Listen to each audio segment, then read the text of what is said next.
నమస్కారం. నేను రాణా యశ్వంత్ మీకు స్వాగతం తెలియజేస్తున్నాను. దేశ రాజకీయాల్లో 3 ముఖ్యమైన అంశాల చర్చ జరుగుతుంది. Uniform civil code, one nation one election మరియు డీలిమిటేషన్. ఇవి ఏమిటంటే ఈ 3 అంశాలు భారత రాజకీయ దిశను కొత్తగా నిర్ణయించే సామర్థ్యాన్ని కలిగి ఉన్నాయి. డీలిమిటేషన్ అనేది ఒక ముఖ్యమైన అంశం. దీనిపై చర్చ కొనసాగుతోంది. ముఖ్యంగా ఉత్తర భారతదేశ రాష్ట్రాలు మరియు దక్షిణ భారతదేశ రాష్ట్రాల మధ్య. స్వాతంత్ర్యం వచ్చినప్పుడు, డీలిమిటేషన్ జరిగినప్పుడు లోకసభలో సభ్యుల గరిష్ఠ సంఖ్య 500గా ఉండాలని నిర్ణయించబడింది. తరువాత ఈ సంఖ్య 543కి మరియు గరిష్ఠంగా 550 వరకు ఉండవచ్చు పెరిగింది. ఈ డీలిమిటేషన్ ముందే జరగాల్సింది. 2026లో ఈ డీలిమిటేషన్ జరగాల్సింది. కానీ ఆ గడువు రాకముందే వివాదం మొదలైంది. అధిక జనాభా ఉన్న చోట ఎక్కువ స్థానాలు ఉంటాయి. ఇప్పుడు ఉత్తరప్రదేశ్ మరియు బీహార్ కలిసి దేశ జనాభాలో సుమారు పావుభాగం ఉన్నాయి. కానీ వీరి వద్ద కేవలం 125 లోకసభ స్థానాలు ఉన్నాయి. కానీ ఇక్కడ 2 చోట్ల ఉన్న సీట్లు 125. దక్షిణ భారత రాష్ట్రాలు కేరళ, కర్ణాటక, తమిళనాడు, ఆంధ్రప్రదేశ్ మరియు తెలంగాణ రాష్ట్రాలు కలిపి 21% జనాభా కలిగి ఉన్నాయి మరియు వీరి వద్ద 129 స్థానాలు ఉన్నాయి. జనాభా ప్రాతిపాదికగా స్థానాలను పంచితే ఉత్తర భారతదేశ రాష్ట్రాలకు అధిక స్థానాలు వస్తాయి. దక్షిణ రాష్ట్రాలు అంటున్నాయి, మేము మా జనాభాను తగ్గించాము, దేశసేవ చేశాము, కానీ మాకు నష్టమవుతుంది. ఇది ఎందుకు? ఈ ప్రశ్న ఏముందో, ఈ ప్రశ్న చాలా ఇతర ప్రశ్నలను కూడా తీసుకువస్తుంది. అందువల్ల ఈ అంశంపై స్పష్టత అవసరం. ఈ నేపథ్యంలో ఆచార్య ప్రశాంత్ జీతో కలిసి ఈ చర్చను ప్రారంభిద్దామని నిర్ణయించాను. తమకు సుస్వాగతం. ఈ డీలిమిటేషన్, దీని గురించి ఉన్న వివాదం, ఈ వివాదంపై మీరు కూడా చాలాసార్లు ఆలోచిస్తూ ఉంటారు. మీరు దీన్ని ఎలా చూస్తున్నారు? 50 సంవత్సరాలుగా ఈ కలహాన్ని వాయిదా వేస్తూనే ఉన్నారు. ఇక వాయిదా వేయలేరు. ఇప్పుడు దీన్ని ఎదుర్కొనే సమయం వచ్చింది. డీలిమిటేషన్ అంటే ఏమిటి? ఇది సరిగ్గా అర్థం చేసుకోవాలి. భారత రాజ్యాంగంలోని ఆర్టికల్ 82 మరియు ఆర్టికల్ 170 కీలకమైనవి. ఈ ఆర్టికల్స్ ప్రజాస్వామ్య భావనను బలపరచడానికి ఏర్పాట్లు చేస్తాయి. అవి ఇలా చెబుతాయి: దేశంలో ప్రతి వ్యక్తి, ఆ వ్యక్తి ఎక్కడివాడైనా, ఏ రాష్ట్రానికి చెందినవాడైనా, ప్రతి ఒక్క వ్యక్తి ఓటు విలువ దాదాపు సమానంగా ఉండాలి. అంటే ఇది ఇలా ఉండకూడదు. ఏదో ఒక చోట 1,00,000 మంది ఓటర్లు కలిసి ఒక వ్యక్తిని లోక్సభకు ఎంపీగా పంపుతున్నారు. మరో చోట 10 లక్షల మంది ఓటర్లు కలిసి ఒక ఎంపీని లోక్సభకు పంపిస్తున్నారు. ఇలాంటివి జరుగుతున్నప్పుడు ఆ 1,00,000 మంది ఓటర్ల ఓటుకు బరువు 10 లక్షల మంది ఓటర్ల ఓటుతో పోలిస్తే 100 రెట్లు ఎక్కువగా ఉంటుంది. ఇందులో ఒక ద్వంద్వం ఏర్పడింది. ఈ ద్వంద్వం ఏమిటంటే, ఇక్కడ ప్రధాన సమస్య ఏమిటంటే, భారతదేశంలోని సంఘీకట్టడం, ఫెడరలిజం మరియు ప్రజాస్వామ్యం, డెమోక్రసీ. భారతదేశంలో ఈ రెండింటి మధ్య ఒక ద్వంద్వం ఏర్పడింది. ఇది ఎలా అంటే, ఈ 1951లో మొదటిసారి డీలిమిటేషన్ చేశారు. డీలిమిటేషన్ అంటే నియోజకవర్గాల సరిహద్దులను వాటిని పునర్నిర్వచించడం, అసెంబ్లీ లేదా లోక్సభ నియోజకవర్గాలను పెంచడం లేదా తగ్గించడం, బౌండరీస్ ని మార్చేశారు. మేము మొదలుపెట్టినప్పుడు 1951లో లోక్సభలో 500 స్థానాలు ఉండేవి. ఆ తర్వాత 51, 61, 71 ఇలా పెరుగుతూ ఇప్పుడు సుమారు 550 స్థానాల వరకు వచ్చాయి. 1971లో మనం ఒక విషయం గమనించాం. అదేంటంటే, జనాభా పెరుగుదల కారణంగా కొన్ని రాష్ట్రాల్లో స్థానాల సంఖ్య పెరుగుతుంది.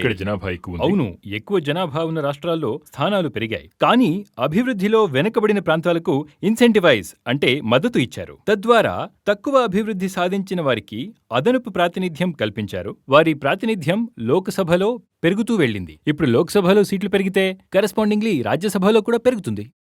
ఇప్పుడు అలాగే చెప్తూ వెళ్తే ఇంకా చాలా ఉంది. 1971లో నిలిపేద్దాం. అంటే ఇంతవరకు ఏమనుకున్నామంటే, 50 ఏళ్ల తరువాత 2021లో ఉత్తర భారత రాష్ట్రాలు ఉన్నాయి కదా, అవి కూడా క్యాచప్ చేసుకుంటాయని అనుకున్నాం.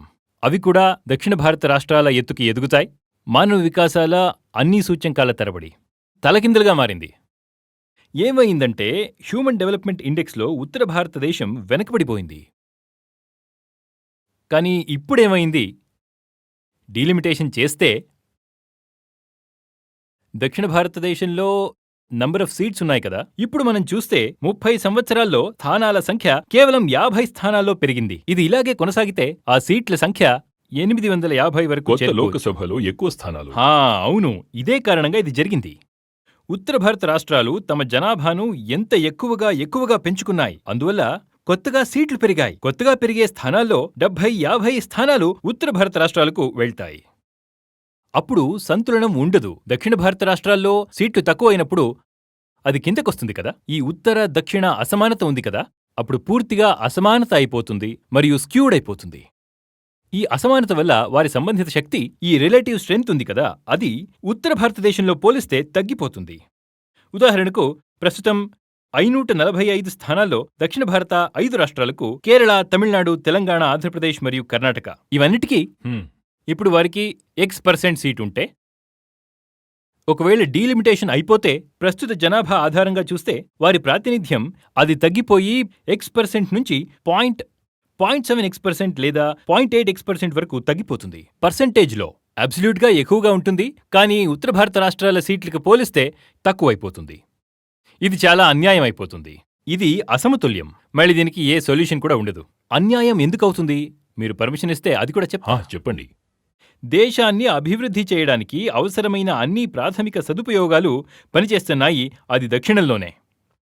అవును కదా, మీరే చెప్పారు దేశం ఎప్పటికీ ప్రజల సొత్తు అని.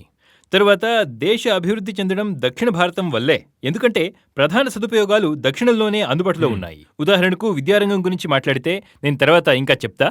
ఇప్పుడు శిక్షణ క్షేత్రాన్ని తీసుకుంటే అక్కడ లిటరసీ రేట్ ఏముందో అందులో ఉత్తర మరియు దక్షిణ భారతదేశాల మధ్య సుమారు 20% తేడా ఉంది. 20% అంతా.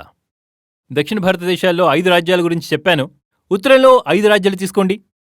అవి యూపీ, ఎంపీ, రాజస్థాన్, బీహార్. ఇప్పుడు బీహార్కి జార్ఖండ్ చేర్చుకోండి, మధ్యప్రదేశ్కి ఛత్తీస్గఢ్ చేర్చుకోండి. ఇవన్నిటినీ తీసుకుంటే కేరళలో ఆల్మోస్ట్ 100%, బీహార్లో 60%. చెప్పండి, మంచి పని ఎవరు చేశారు? కేరళ వారు. తర్వాత శిక్ష ఎవరికి పడుతుంది? కేరళం వారికే. శిక్ష విధంగా పడుతుంది. దాని గురించి మేము తర్వాత చర్చ చేద్దాం. తర్వాత నా దృష్టిలో ఏమిటి పరిహారమని చెప్తానిప్పుడు. ఇలాగే మీరు వేరే రాజ్యాలను కూడా తీసుకోండి. ఇప్పుడు తమిళనాడు మరియు ఉత్తరప్రదేశ్ని మ్యాచ్ చేయండి. ఈ లిటరసీ రేట్ ఉంది కదా, అందులో చాలా వ్యత్యాసం ఉంది. ఇలాగే ఇంకో విషయం ఉంది, మీన్ ఇయర్స్ ఆఫ్ స్కూలింగ్. అక్కడ ఒక్కొక్కరు ఉంటారు కదా, ఎడ్యుకేషన్ తర్వాత బయటకు వెళ్ళుంటారు కదా, వారు స్కూల్లో దాదాపు ఎన్ని ఏళ్లు చదువుంటారు? అందులో కూడా ఎంత తక్కువన్నా 50% తేడా ఉంది. దక్షిణ భారత రాష్ట్రాల్లో అది సరిసుమారు 6.5 సంవత్సరాలు, ఉత్తర భారతంలో 4.5 సంవత్సరాలు. 4.5 సంవత్సరానికి 50% కలిపితే అది 6.5 సంవత్సరాలు అవుతుంది. అంటే 50% దక్షిణ భారతదేశవాసులు ఈ విషయాల్లో కూడా మాకన్నా ముందున్నారు. తర్వాత ఈ డిఫరెన్స్ స్వాతంత్ర్యం సమయంలో లేదు, ఇది వాళ్ల కాన్షియస్ ఛాయిస్ అయింది. వారంతా చాలా కష్టపడ్డారు. వారు ఇలా నిర్ధారించారు, వారు నిర్ధారం చేశారు శిక్షణం కావాలి అని. మేము ఆ నిర్ధారం తీసుకోలేదు. దక్షిణం కష్టపడి పనిచేసి శ్రమించి అభివృద్ధిని సాధించింది. వారిని శిక్షించడం సరైనదా? అవును కదా. ఇంకో విషయానికొస్తే, దక్షిణంలో మీకు ఆశ్చర్యంగా ఉండవచ్చు, అక్కడ ఒక కుటుంబంలో వారు తమ ఆదాయంలో సుమారు 40% విద్య కోసం ఖర్చు చేస్తాయి. భారతంలో, అందులో ఉత్తర భారతంలో మన సామాన్య కుటుంబాలు తమ ఆదాయంలో కేవలం 10-20% మాత్రమే శిక్షణం కోసం ఖర్చు చేస్తాయి. అది ఎప్పుడంటే ఉత్తర భారతదేశం ఆదాయం దక్షిణ భారతదేశంలో పోలిస్తే 3 వంతులుగా తక్కువగా ఉన్నప్పుడు. ముందుగా ఆదాయమే తక్కువ, అందులో కూడా శిక్షణానికి 10-20% శిక్షణం కోసం ఖర్చు పెడతారు. దక్షిణ భారతంలో మధ్యవర్గానికి చెందిన కుటుంబం శిక్షణం కోసం తమ ఆదాయంలో 40% ఖర్చు చేస్తారు. ఆచార్య గారు చెప్పినవన్నీ మీకు వివరిస్తాను. 100 రూపాయల ఆదాయం ఉత్తర భారతంలో ఉంటే అక్కడి కుటుంబాలు 20 రూపాయలు ఖర్చు చేస్తాయి. ఎందుకంటే దక్షిణ భారతంలో ఆదాయం 2 రెట్లు ఉంది. వారు 200 రూపాయల్లో 40 రూపాయలు ఖర్చు చేస్తారు. ఆదాయం 3 రెట్లు ఎక్కువగా ఉంది. ఇక్కడ మన ఆదాయం 70,000 అయితే అక్కడ వారి ఆదాయం 2,20,000 ఉంటుంది. ఇంత వ్యత్యాసం ఉంది. చాలా వ్యత్యాసం ఉంది.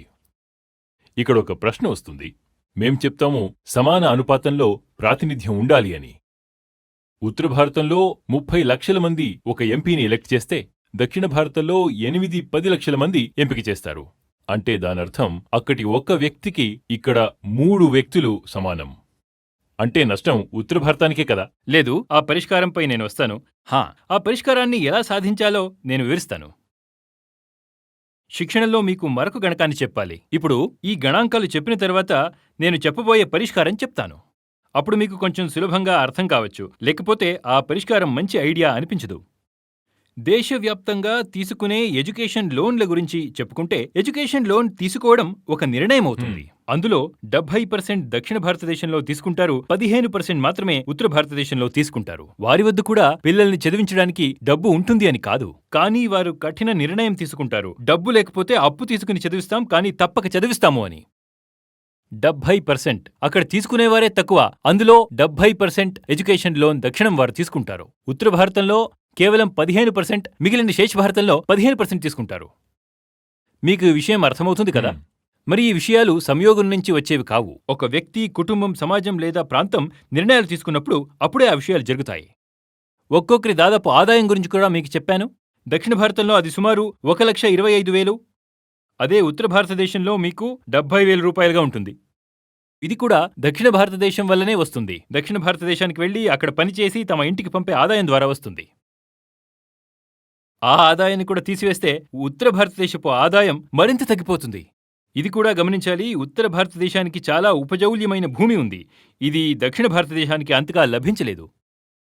ఇంత సారవంతమైన భూమి ఉన్నప్పటికీ కూడా ఉత్తర భారతదేశపు వ్యక్తి ఆదాయం దక్షిణ భారతదేశపు వ్యక్తికి పోలిస్తే తక్కువే. దీనికోసం మనం వారికి కొంత క్రెడిట్ ఇవ్వాలి కదా. వారు కష్టపడి పనిచేశారు, స్వావలంబన ఉంది. వారు కష్టపడినందువల్లనే కదా వారు ఆ నిర్ణయం తీసుకున్నారు. అలాంటి నిర్ణయాలు ఎవరు తీసుకుంటారో మేము ఆ సమాజానికి కొంత బహుమతి ఇవ్వాలి కదా. అర్థమవుతుందా? ఇక్కడ ఇంకొన్ని అంశాలు కూడా ఉన్నాయి. ఇవి మొత్తం భారతదేశంపై పెద్ద మచ్చగా నిలుస్తాయి. మన జనాభాలో సుమారు 4 కోట్ల మహిళలు కనిపించడం లేదు అని. ఆ 4 కోట్లలో ఎక్కువ మంది ఉత్తర భారతదేశం వారే. ఉత్తర భారతం మరియు పశ్చిమ భారతం. పశ్చిమ భారతం అంటే రాజస్థాన్, గుజరాత్ కూడా చేర్చాలి. రాజస్థాన్ని ఉత్తరానికి చేర్చుకుంటే గుజరాత్ని ఇక్కడ చేర్చుకోవాలి. మహిళా భ్రూణహత్య అనే ఈ మచ్చ దక్షిణ భారతంపై లేదు. ఇది ఉత్తర భారతదేశంలో ఉంది. ఇది ఉత్తర భారతదేశం వాళ్లు చేసే పని, కానీ ఇది అనుకోకుండా జరిగే విషయం కాదు. ఇవన్నీ మనమే నిర్ణయాలు తీసుకుని చేసే చర్య కదా. మరిన్ని అంశాలు కూడా ఉన్నాయి. వాటిని కూడా ఇక్కడ పరిగణనకి తీసుకోవచ్చు. ఉదాహరణకు నిరుద్యోగం ఉండవచ్చు. అది కాకుండా మీ స్టార్టప్ పనులు, ఇన్నోవేషన్ పనులు ఎన్ని చేయబడ్డాయి? ఇవన్నీ కూడా మాకు తెలుసు. ఇవి ఎక్కువగా దక్షిణ భారతదేశంలోనే జరుగుతున్నాయి. ఇవన్నీ చూసిన తరువాత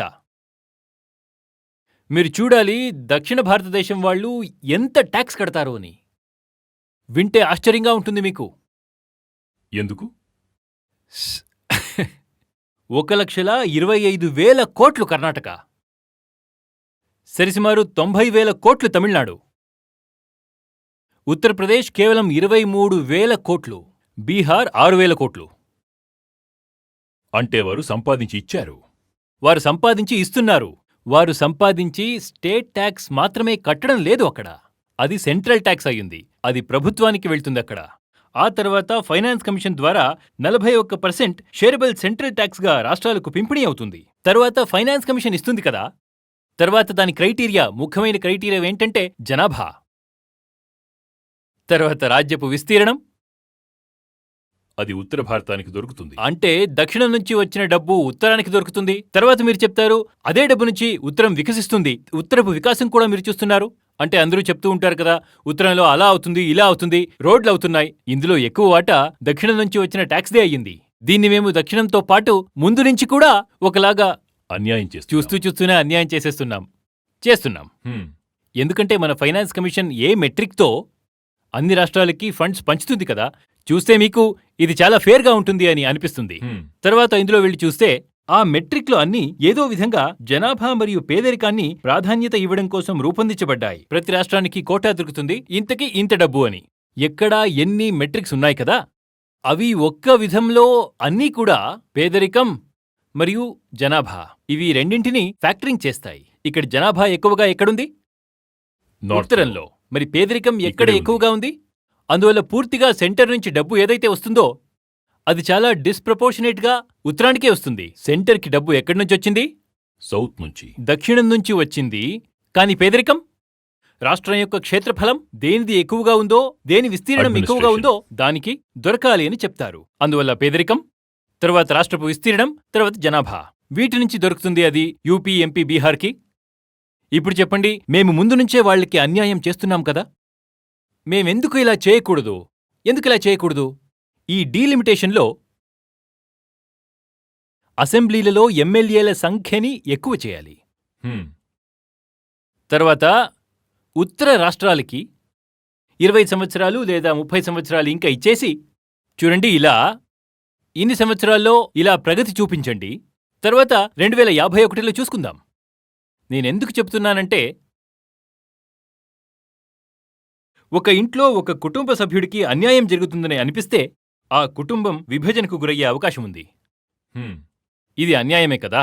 రీసెంట్లీ చంద్రబాబు నాయుడు గారు జనాభా పెంచాలి అని ఆదేశించి ఉన్నారు. ఎందుకంటే భారతానికి వయసు అయిపోయింది అని కారణం చెప్పారు.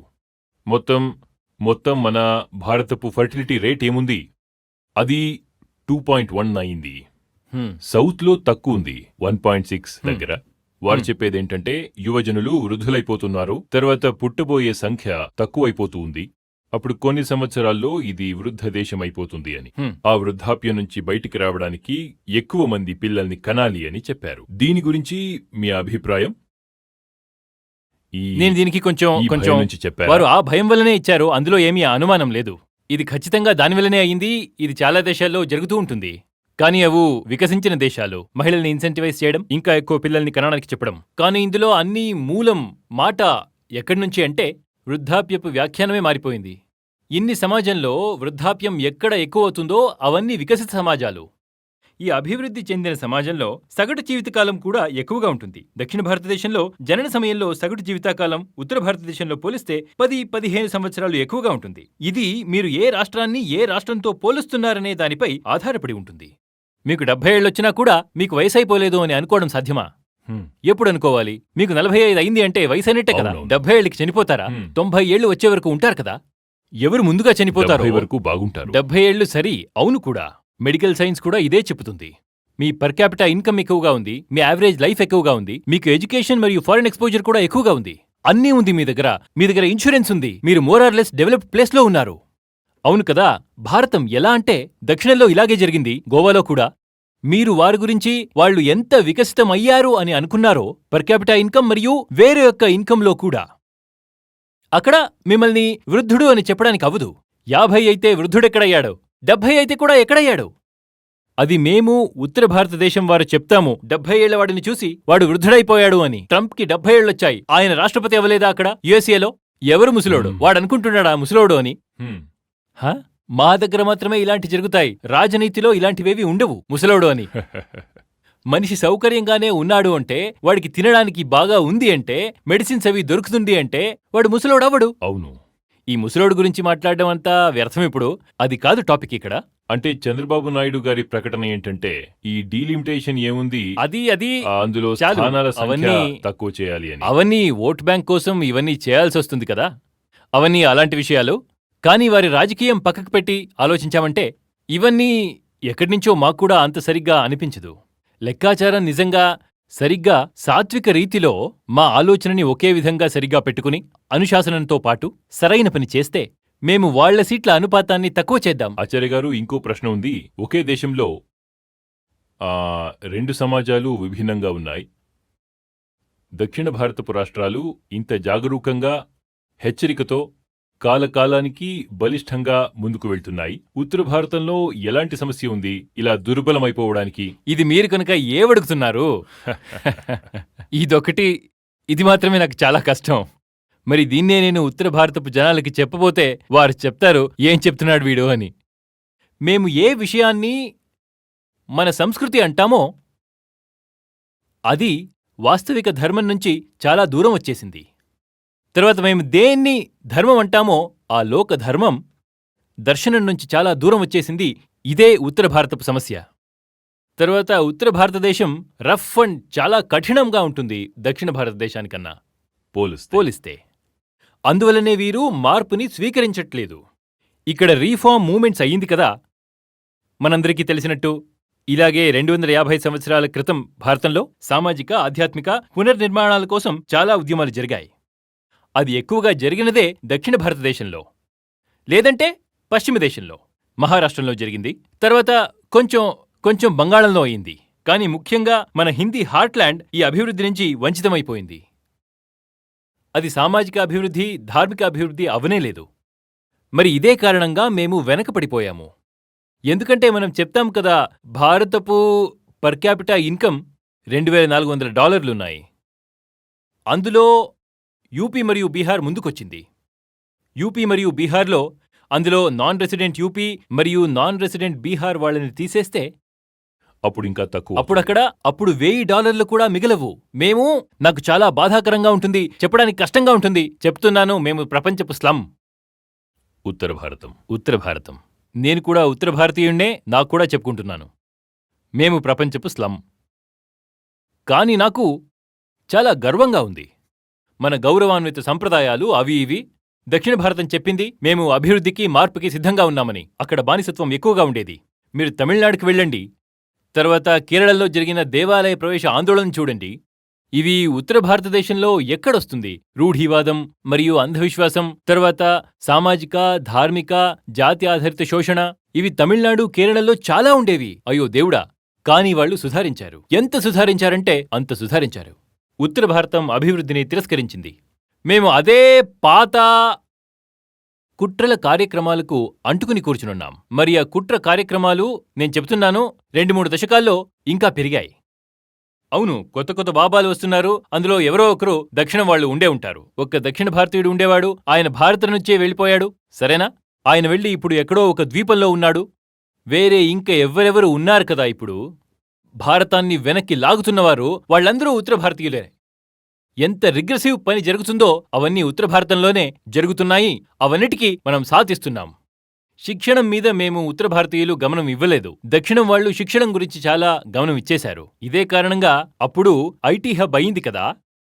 అప్పుడు నంబర్లలో లఖ్నౌ లేదు, గురుగాం లేదు, చండీగఢ్ కూడా లేదు. నంబర్ వచ్చింది బెంగళూరుది, హైదరాబాద్ది, ముంబైది, తర్వాత పుణేది. ఎందుకంటే ఇంటర్నేషనల్ పని అవ్వాలి, చదువు సంధ్యల పని అవ్వాలి. ఉత్తర భారతంలో ఏమవుతుంది? ఎందుకంటే జనాభా ఉత్తర భారతంలోనే ఎక్కువ ఉండేది. మీరు ఇంజనీరింగ్ కాలేజెస్ అన్నిటినీ చూడండి.